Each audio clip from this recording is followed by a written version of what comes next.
The Phantom is an incredible subclass mod for the Rogue.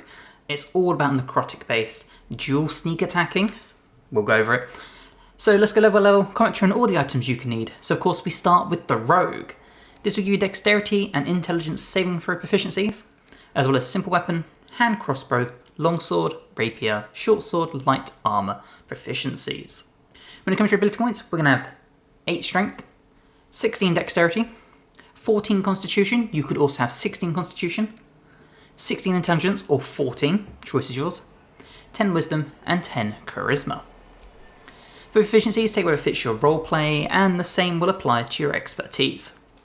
Rogue level 2 brings our cunning actions, which means as a bonus action we can hide, we can dash, and we can disengage. Rogue level 3 is where we get our specialisation, and for this the Phantom. Phantom rogues take knowledge from the dead and become immersed in negative energy, eventually becoming like ghosts. So the first thing we get is Wails from the Grave. Immediately after you deal sneak attack damage to a creature on your turn, you can target a second creature you can see within 30 feet. Roll half the number of sneak attack dice of your level, and the second creature takes necrotic damage equal to the roll's total. It's incredible. It's basically you do a sneak attack, and then you basically get a free ranged necrotic based attack. It's awesome. Whispers of the Dead. So it gives you proficiency in one chosen skill using a soul token. Now soul tokens are kind of like sorcery points you can replenish by killing enemies. And soul consumption. So focus on the memories of death within the soul token and channel its power, restoring one of channel death. Again, just replenishes more abilities.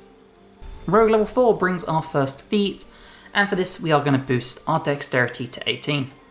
Rogue level 5 brings Uncanny Dodge, so use your lightning quick reflexes to protect yourself. When an attack hits you, you only take half the usual damage. Rogue level 6 brings Necrotic Adapt, so spells you cast and attacks you do ignore resistance to necrotic damage, and in addition when we roll a spell that deals necrotic damage, we cannot roll a 1. This costs 2 soul tokens and lasts until long rest. For your expertise here, again, pick whatever fits your roleplay. Rogue level 7 brings Evasion, so your agility lets you dodge out of the way of certain spells. When a spell effect would deal half damage on a successful dex saving throw, it deals no damage if we succeed or half if we fail. Rogue level 8 brings our next feat, and for this, you probably guessed it, but we are maximising our dex at 20. Rogue level 9, as you can see, brings a bunch of new features. So Tokens of the Departed. When you kill a creature, you're able to snatch a token from its departing soul. As a reaction, you can grab any tiny soul token from seemingly out of nowhere. Soul Token Essence. So while a soul trinket is on your person, you have advantage on constitution saving throws and a 1d4 bonus to death saving throws. We can gain a 2-turn haste as a bonus action using 1 soul token. This gives us a +2 bonus to our armor class, advantage on dex saving throws, and our movement speed will be doubled. You also gain 1 additional action per turn, which means an additional attack if you want to. Necrotic Infusion, so as a bonus action for 1 soul token, we can deal an additional 1 to 4 necrotic damage. And Speak with Dead, we can cast this using a soul token. Rogue level 10 brings our third feat, and for this you probably could take a pretty decent guess and say we're taking Savage Attacker. When we make a melee weapon attack, we'll roll a damage dice twice and use the highest result. Rogue level 11 brings Reliable Talent, so when we make an ability check with a skill we're proficient with, the lowest we can roll is a 10. And then level 12 brings Ghost Walk. This is basically like Gastronous Form, we just turn into a cloud. If you use Gastronous Form, you'll understand this.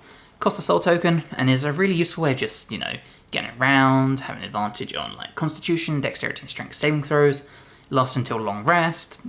It has a lot of good uses outside of combat. For a feat here, we are going to come down to the bottom because we will be using ranged and melee capabilities, and we'll take Sharpshooter.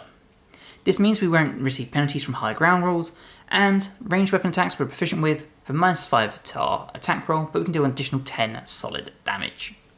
Okay, let's go over our equipment, and we start with the Mask of Soul Perception for a +2 bonus to attack rolls, initiative, and perception checks. We're going to take the Flesh Melter Cloak, so whenever we take melee damage, the attacker will take 1 to 4 acid damage. We're going to take the Evasive Shoes to give us an Acrobatics and Armor class +1, boosting our AC to 20, as you can see there. We can only use light armor or clothing, so for this we are taking the Studded Leather Armor +2, 1 less bludgeoning damage, and a +1 bonus to our initiative.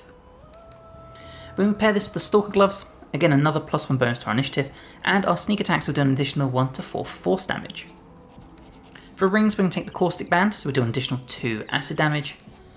The Crusher's Ring to add a +3 to our movement speed. The Moondrop Pendant, so when the wearer has 50% hit points or less, we won't provoke opportunity attacks.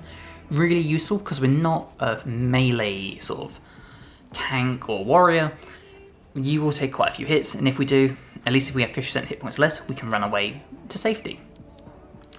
For weapons, we're going to be using the Sword of Life Stealing. So on a critical hit, the target will take an additional 10 necrotic damage, ties into this theme perfectly. We'll also gain 10 temporary hit points. And in our offhand, we're going to be using Ambusher. So as a sentinel weapon, we gain a +1 bonus to initiative and advantage on perception ability checks. And in combat, we deal additional 1 to 6 necrotic damage against creatures that haven't taken a turn yet. Again, ties into this theme so well. And then for a bow, we're going to be taking the Dark Fire Short Bow. This will give us resist to fire damage and cold damage, and give us a use of haste. Now, any short bow here will work. Unfortunately, the Deadshot doesn't work as it's a long bow, and we don't have proficiency with it. Okay, as soon as you've rested, the first thing we're going to want to do is you can see down the bottom we have 4 soul tokens available and 4 other tokens available. Now with your soul tokens, the first thing we are going to do is Necrotic Adapt. This will last until long rest and replenish on a short rest. Spells you cast and attacks you make are resistant to necrotic damage. So let's get that going. Now you see that's used 2 of our tokens, but that's okay because we can replenish this.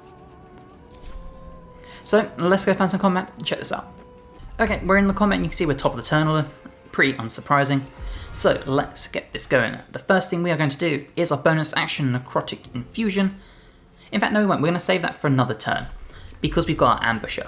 So the first thing we're going to do is we're going to sneak attack. We'll come in here. Can we sneak attack? We need to have advantage, of course we do. Forgotten how to play the game. And we'll sneak attack Sparks here. And there you go. You'll see we have just absolutely demolished him. And we gained the soul token. Now, from there we can do Channel Death. And there you go. We've done our extra attack we can do after we've done our sneak attack. Now that also means we still have our bonus action available where we can do an offhand melee attack.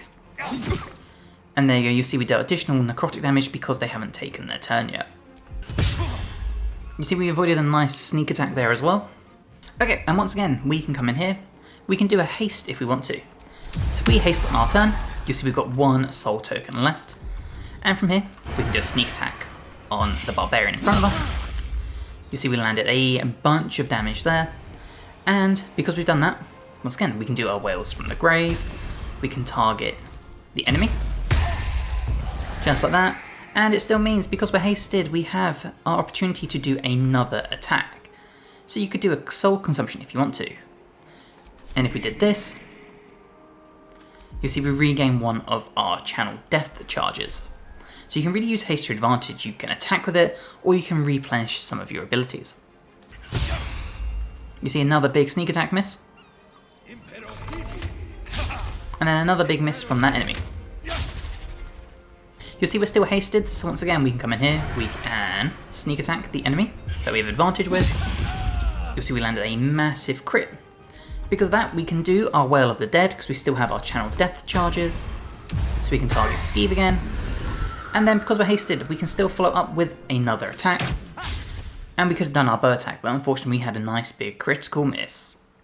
Now once again, we can sneak attack. So if we did this with our bow, we'll target Skeeve here. Huge sneak attack there. We can do a Soul Steal token as a reaction if we choose to.